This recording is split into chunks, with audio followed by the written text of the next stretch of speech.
So we use the tagline, nobody's perfect, but your team can be. Hands up who works in a team. Now keep the hands up if that team's perfect.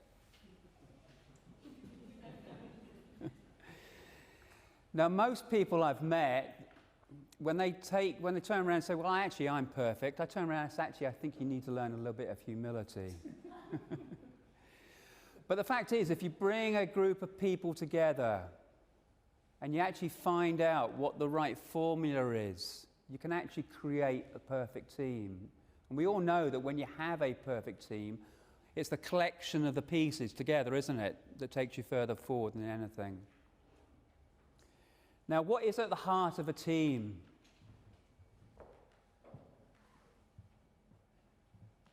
I've known for years that the biggest problem in most relationships is a lack of communication.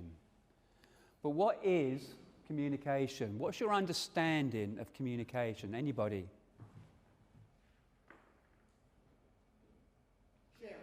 Sharing.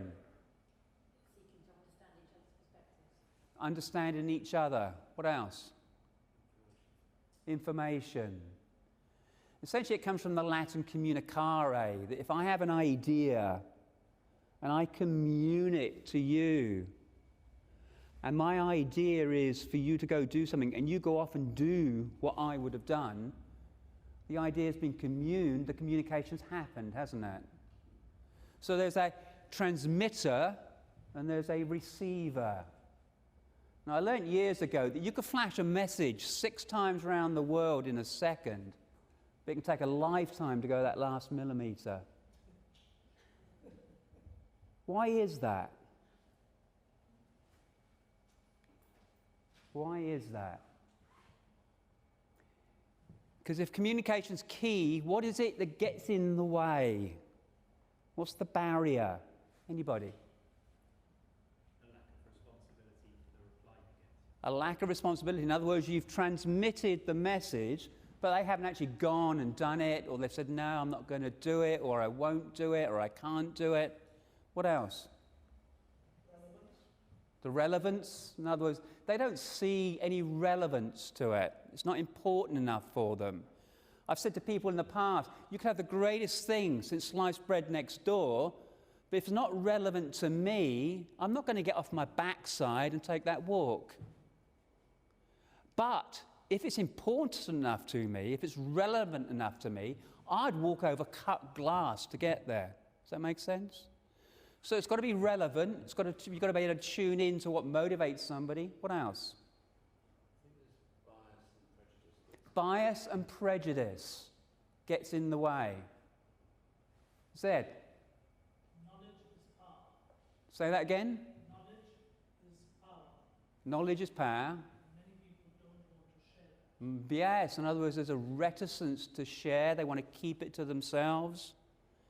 They feel protective about something. What else gets in the way? Understanding. Are you actually speaking the same language? I was going to say interpretation, but also beliefs. The interpretation and the belief, the social norms, the social structures. There's so much that can get in the way of going that last millimeter, isn't there? So when I started looking at teams, when I came across a tool years ago about communication, I thought, actually, I could bring this together. I could bring a synthesis together. And then, being an engineer, I wanted to make it simple. There's 1,001 profiling tools out there. Are you familiar with them? The Myers-Briggs of the world, the DISCs of the world, the Insights. I did a lot of them myself, but I found, like a lot of people, actually it pigeonholed me. And then I thought, well, actually, I do more than that. I'm more than just what you've said I'm going to be. And so I wanted to invent something, create something that people used and remembered. And I'm going to introduce it to you in a little bit.